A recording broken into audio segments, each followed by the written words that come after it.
We are moving the sheep today. We've had them in the field. If you saw the mulcher video that we did, this is the field and you can see how much it's grown up. Mary, you can see how much it's grown up. This is a combination of native grasses, sorghum Sudan grass and sunflowers. I'll show you guys real quick. Mary, you about ready to go into a new pasture? Yeah, she's ready. So why today are we moving these guys?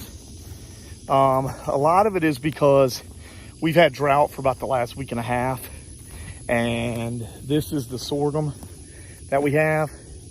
And the downfall with sorghum Sudan is if the frost hits it, it can form prussic acid. Don't ask me what all that means. I just know it's bad for the sheep, and it can also, and cows, anything. But if you have a drought, I can also do that. So last year we had a drought. I had them in some heavy sorghum Sudan, and we lost one of the younger ones. Not 100% sure that's what it was, but I'm pretty sure, based on what the vet said, that it was prussic acid. So we're more careful. They've grazed it. They've been in here about 30 days. This is a massive field. You can see all of this is has been grazed for about 30 days. And then we have up here, I tried to let them come in and get the last of our sunflowers that we have for the market. But you can see, I mean, they've pretty much decimated these. I mean, this old girl, she's done. So today we're gonna move. What we're moving them on to is a pasture of bahia, and it has not been grazed or cut the entire year. And so I'm trying to get a large amount of biomass. I'm also reseeding my fields with the bahia.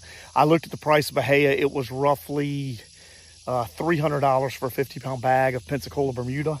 And I had seeded my pasture years ago with it, but I had let the goats, because we weren't doing rotational grazing, I had let the goats come in and nip the tops off, and a lot of the content and the seed going back into the soil was lost. So since we started the rotational grazing about 5 years ago, we've turned around and we are letting the fields grow up as thick as they can, and it's going to be smothering out a lot of the things in the field that we don't want. I checked it today. We don't have any saplings. We don't have anything like that coming up, but there is some sage grass coming up that we're trying to get rid of, and there's some other little components in there, a little bit more centipede that the bahia is going to smother out. But the biggest thing is, why go buy the seed? You all hear me talk about all the time about seed and buying it and the cost for that. What this is going to do is it's going to allow, or has allowed, for all the grass seed, and I'll show you, to come up. The sheep are going to eat it. They're going to stay in there, and the seed's going to go right back in the ground through the breakdown of fecal matter.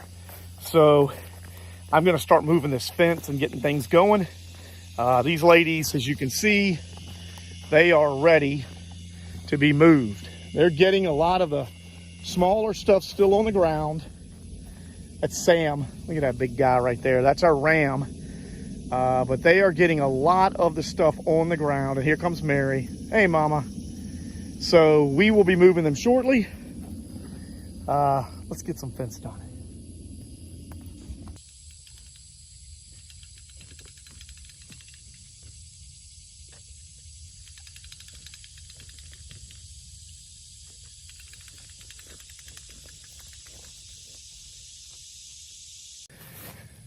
Okay, reels are up. You can see I've taken all the reels all the way down through here. I've taken them up. It's hot as 7 hells out here. It really is. 92 at 10 o'clock in the morning. You know what? It's hot as 8 hells. 7's not good enough. We're going to go up to 8 on that. 8 hells. Here's what I want to show you. A lot of times when you see these videos of rotational grazing, you see people that they mob graze and they graze it down as far as you can get it. And you know what? I love that.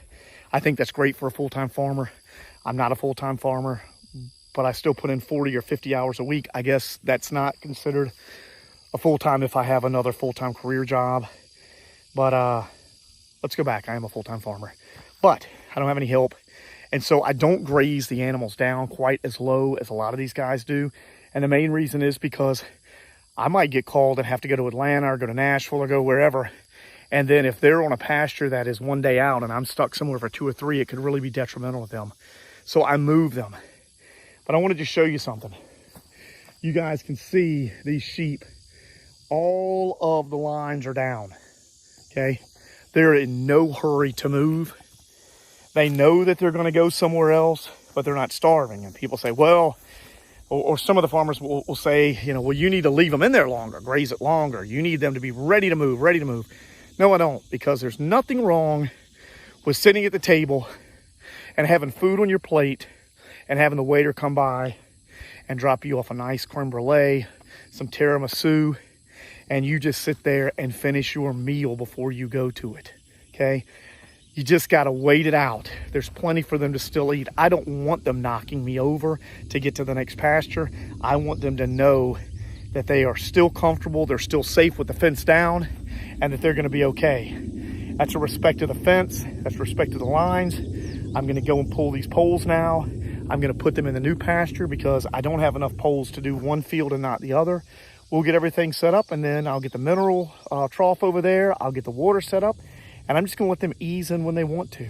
So when you see these videos where all the cows are lined up on the fence and they are just waiting, and the minute you got to run out of the way to let them go, that's been grazed hard, and that is a good way to do it, but that's not what I'm trying to do here. My focus over in here is 100% to have biomass, get some roots in the ground, get some microorganisms going in the ground, let that fecal matter that's been going in there for a month hit, let all of that, everything I'm trying to accomplish with this field is 100% success. We've got a lot of stuff still sitting on the field. The sheep still have plenty, which tells me that next year I can put them in here for a month easily with no problem. I can split it up. I can mob graze it. I can strip graze it. I can do whatever I want as long as it's rotational. And I know now, even with bare minimal, that this plot right here will last a full month with 15 sheep. Let's move these poles and get this stuff done. Man, it's sheep are in. I've just moved them from here. I just want to show you guys the grass and how high we've let it get. You can see I'm 6'1". It's up to here. It's up to my sweat line, my waist and higher. All of this is going to be grazed. A lot of bahia. You see the sheep are in there already making their way, chickening out. Plenty of shade. It's so hot. Plenty of shade in here for them. And they're going to be, I'll put the water right here. I'm getting ready to move that. I'm cooling down myself. But they're out. They're going to check the whole pasture out. I've got the chicken tractor there. And then I went through, you guys will see my videos. I went through here and put up a line because we've got our peas or beans. I don't know why I said peas. Beans right here that are shading out the chicken coop. You can hear them in there. And I don't want them getting in there and eating it. So I hope this helps. Sheep are out there. You can see all of the bahia that's in here. It is so thick that you can barely move. Look how thick it is right here. And they've not been in here all summer. Now, get the shade here. One of the things that I'm going to do, as you can see right here, this is our corral. And you can see how overgrown it is. What I'll do probably tonight is I'll move the water in here or just put a water trough in there.